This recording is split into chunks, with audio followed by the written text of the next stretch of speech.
I'm Marlene Dixon, and I've been a member of this company for 30 years. It actually started in the mid-60s. I was an actress, and I'd been doing a lot of work with the Playhouse, and then I got a call to come to the Arts Club Theatre, which I didn't know too much about, but it was this lovely little theatre on Davie and Seymour, very small, and not what I'd been used to at all, but I thought, this will be a change and it'll be fun. And I knew the director well. And at that time, Yvonne Firkins had founded it quite by accident. She'd walked up these stairs and looked at this amazing little space and said, I think we could have a theatre here.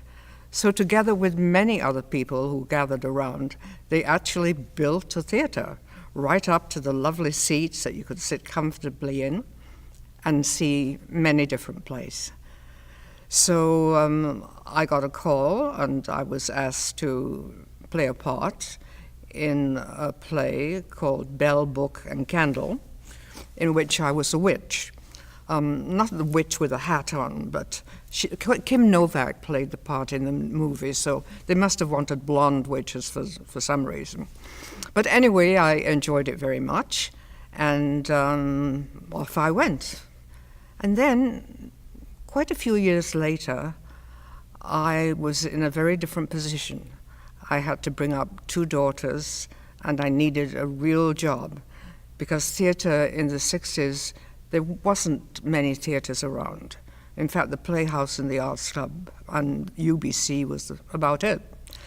So I asked my friend Daphne, who was an actress, if she knew of anybody or anything that was going on where I might get a job. And she said, you know, it's funny that you should say this, because Bill Millard, who worked at the Playhouse, is going to be the artistic director of the Arts Club Theatre on Seymour.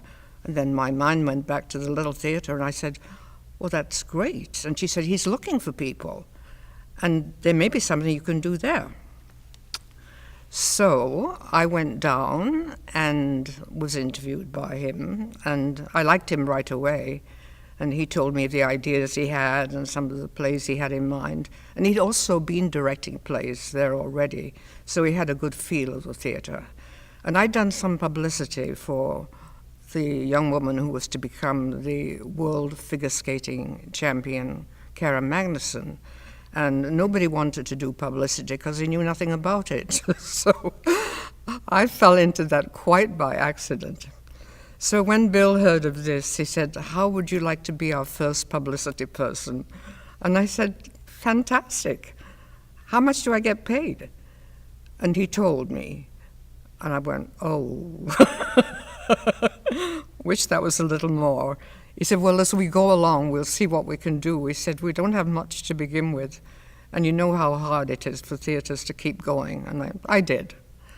So we started there, and after a while we did so well, we had crowds lining the streets, and we did a play called Jacques Brel is Alive and Well, and it was a huge success. People couldn't get tickets to it. They got mad at us. They lined up outside hoping that someone would come and say, I can't take my tickets. So that was the beginning of a really big time for us. We did many other plays, and so many of them were successful.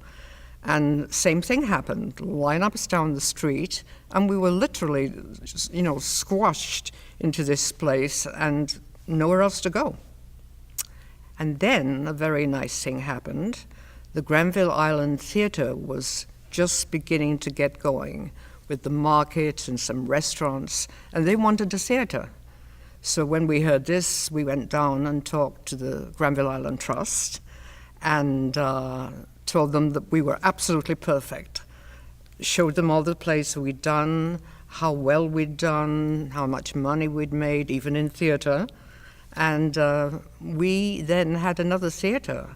We built the Granville Island Theatre, which is going strong now.